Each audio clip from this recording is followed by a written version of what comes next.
Okay, this is the outline for Chapter 1, Code of the Street, Decent and Street Families. Okay, so before we get into what was going on in the chapter, I just want to bring in these couple theories. We're going to talk about these much more in depth later and really explore them in other chapters, but I want to kind of point out the connections really quickly, right? And again, learning is repetition, so God forbid you hear it once or twice before we actually go over it. All right, so social learning theory, the basic idea of social learning theory is that people are likely to engage in some sort of violence if they were exposed to violence and violence became normalized to them. Stress theory argues that some of us face more stress than others, and that can turn people violent, right? Think about when you're stressed, you're not acting your best, right? So lack of resources and social support can leave people very susceptible to feel stressed and therefore violent. And then exchange theory. This just is the benefit and reward ideology, where if the benefit outweighs the cost, then people will do something, in this case, violence, right? And we'll talk about throughout the whole book, basically, that, there is a social reward for using violence that obviously is going to be that exchange. Okay, so I just want to point out very briefly, it's chapter 1. We're just kind of tip of the iceberg here, right? So all of these arguments that we're going through here, we're going to really kind of deconstruct in future chapters a little bit more in depth. So that way, if you're like, what is she talking about? We will go over this more in depth. Okay, so basically he says that in the neighborhood, people organize themselves into two groups, right? These two polar opposite groups that really are what they call decent or street, right? So it's really kind of showing different degrees of alienation with the larger society and social organization. So the decent-oriented are more connected to middle-class value structures, and the street-oriented are not, right? So they're constructed as two polar opposites that later we'll discuss. They're not actually mutually exclusive, but that's how people, define them, right? So they're labels that result in contests of individuals and in families, right? So the labels result in the social context of individuals and families. So residents use these labels to characterize themselves and one another, but they're fluid categories. So meaning sometimes people are decent and sometimes they're street. And families are often composed of both decent and street individuals. And understanding labels is key to understanding the neighborhood. So another important factor is code switching. Those who are decent-oriented are socialized with the ideals of larger middle-class society. So they understand the larger social world better than the street-oriented. So basically they can code switch, meaning they can operate in middle-class society, but they can also understand and speak street. So the example could be, how do you talk to your boss versus how do you talk to your friends, right? You code switch. So those with less exposure to wider society have little ability to code switch. They're more isolated from the customs of larger middle-class society. So he argues that the street-oriented group are casualties of the social and economic system, that they embrace the code wholeheartedly because they have no other real opportunities, right? And so part of this is a lack of decent education. It doesn't matter how intelligent you are if you're not educated. No outlet past immediate circumstances, because the situation they're living in is so desperate that survival is really the only understanding. So then this kind of defying larger culture and the law, right? Contempt for police, modeling themselves after successful people that got out, which largely are drug dealers or rap artists. So, that's going to lead to a situation when you feel like the police are there to monitor and control you and not help you. You're going to have contempt, right? So it comes from their experiences with police. So they're very alienated because they don't get the resources they need. They're obviously going to develop a cynical outlook. Because how positive can you be? They obviously develop a cynical outlook. Because how positive can you be when you don't have resources? And public life is an intense competition for scarce resources, so this puts people at odds against each other. So he says the code of the street is important to understand how both decent and street families understand the dynamics of the code of the street. Because family is considered distinct from street family, yet blood ties are still important. Because people show how much violence they're willing to commit for their street family, there's an assumption they'll do even more for their blood family.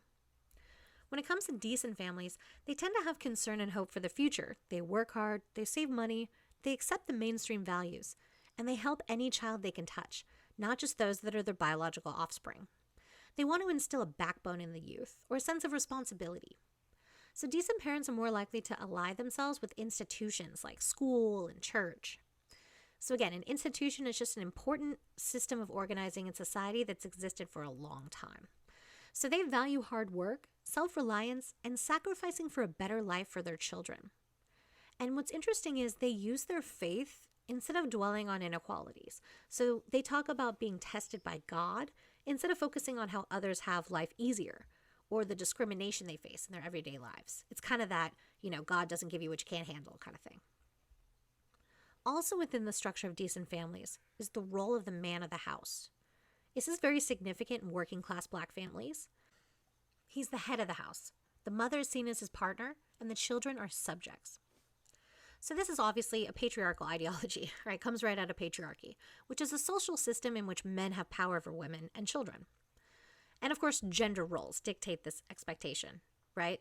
Gender roles determine how men and women are expected to act in society. How you dress, how you behave, how you talk, how you walk, how you think, and really how you interact in society. So they have very traditional gender roles that say, men do this, women do that, very segregated. So this role includes protecting the family, which sometimes means literally getting in the line of fire for his family.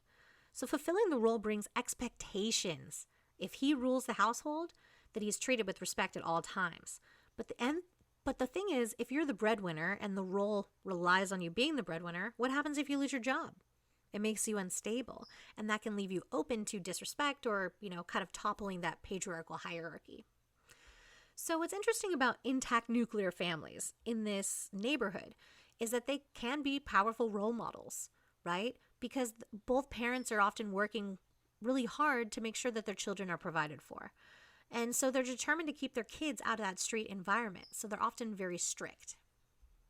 So an example of decent families, he uses Marge, her experience, to kind of give an example.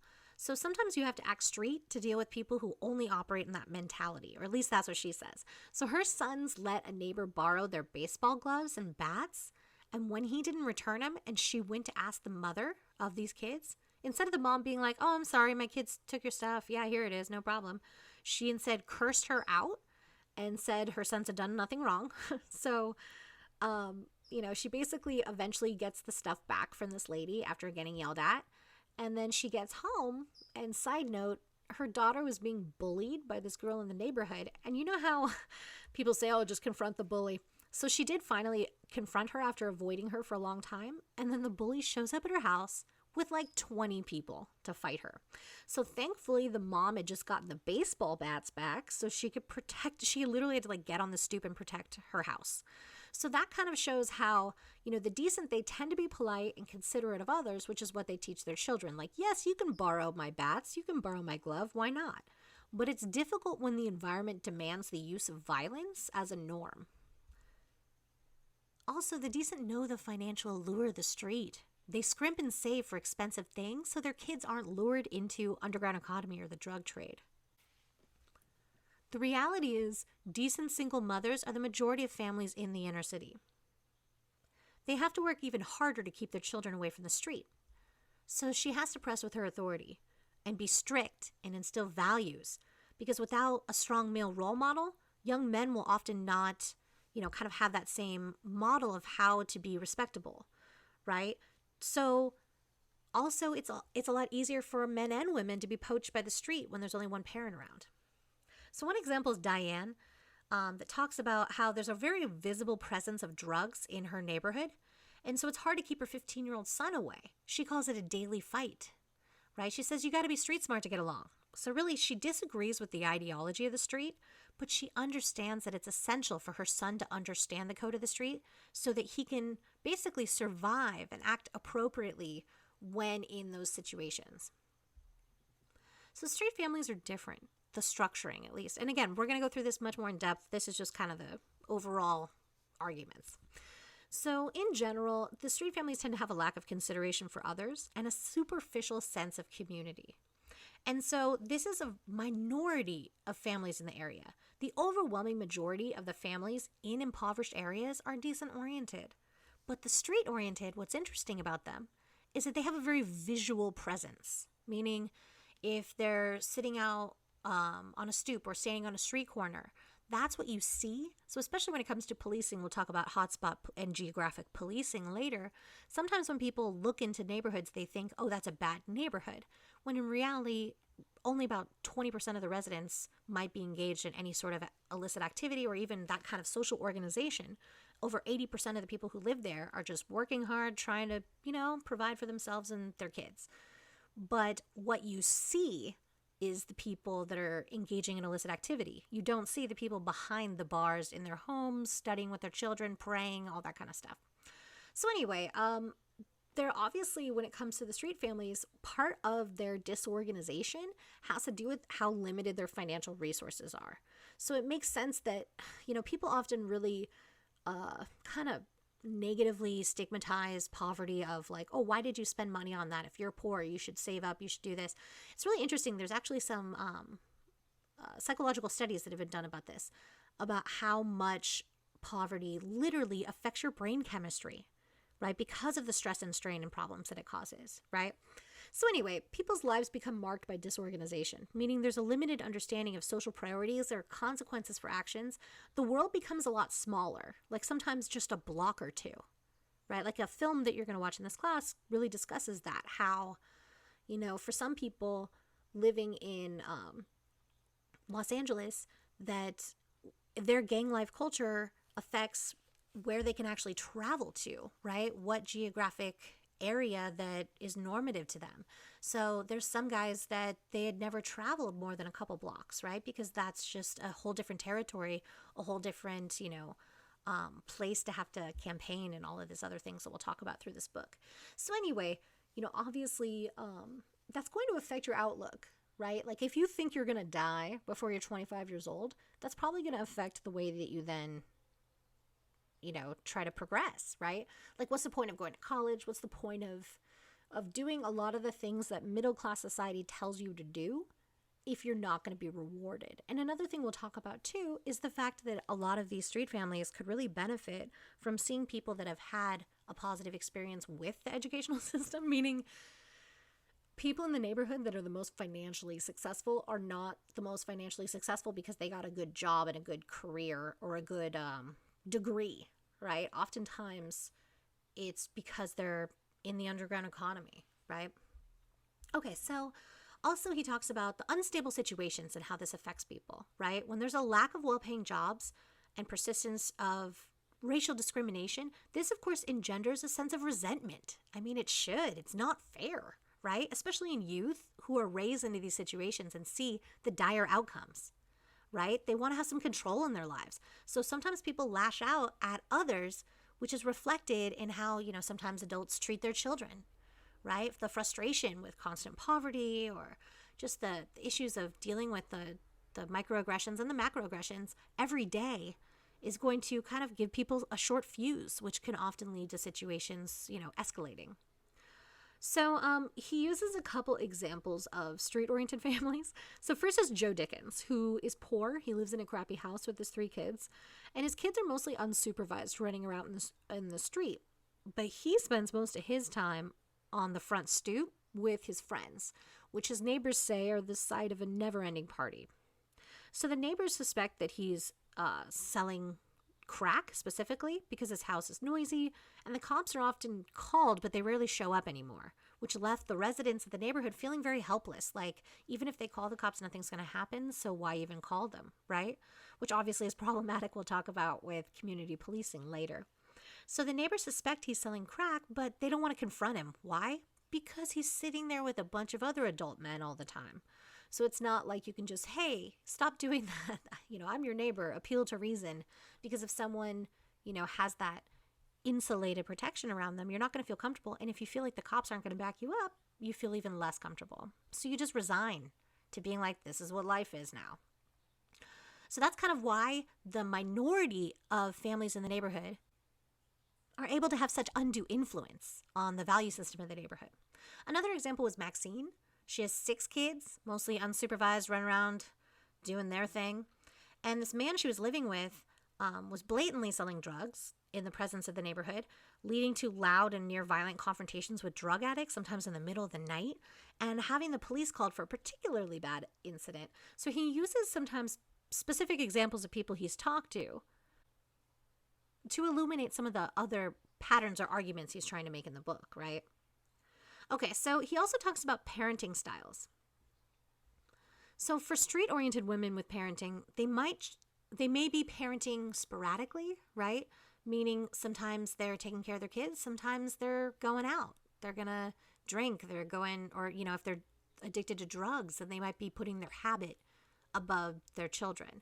So abandoned kids of addicts are common. Like I said before, a lot of people, at least at this time period within when he was writing the book, were affected by drug addiction and drug culture. And children are often the victims of this, right? So grandparents can often step in to take care of kids if they're available to do so, but they often aren't. And the oldest kid becomes the one raising their younger kids. So children learn they have to fight for a place in this world. And they learn that survival is not guaranteed. Often neighbors or family find them in desperate situations, abandoned and traumatized. So children raised without supervision come up hard, right? It's that basic social learning theory. They learn to fight at an early age, and they're often victimized by the anger and physical aggression of street-oriented families. So kind of going back to social norms, right? The decent refer to the cultural difference in social norms as ignorance. Again, social norms being the specific cultural expectations for how you're supposed to act in a situation. The decent rarely challenge the street-oriented. They disagree with their actions, with their mentality, and there's more of them, right? There's more decent-oriented than street-oriented, yet they don't challenge them because the threat of violence is so great. And also the threat of repercussion. The social organization of the neighborhood could bring a whole group of people to your house, right? Like that lady that had fight off people with a bat. Other times, people decide to get ignorant, right?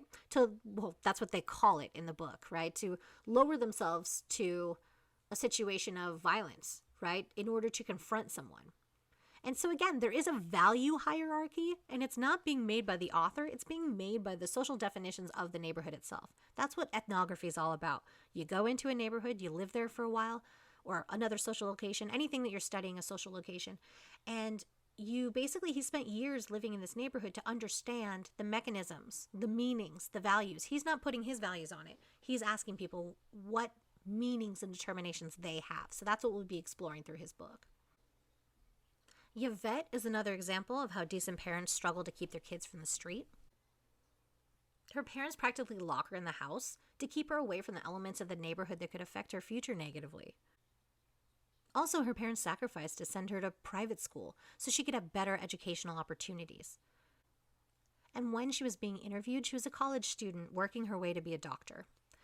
But while her parents were supportive, her extended family that was street-oriented see her and her mother as sellouts.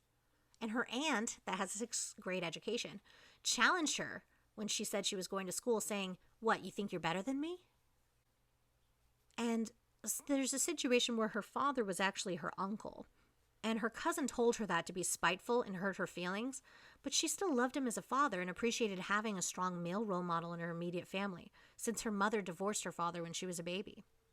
But her story shows the difficulties that decent families encounter, not only from their neighbors, but from their extended families.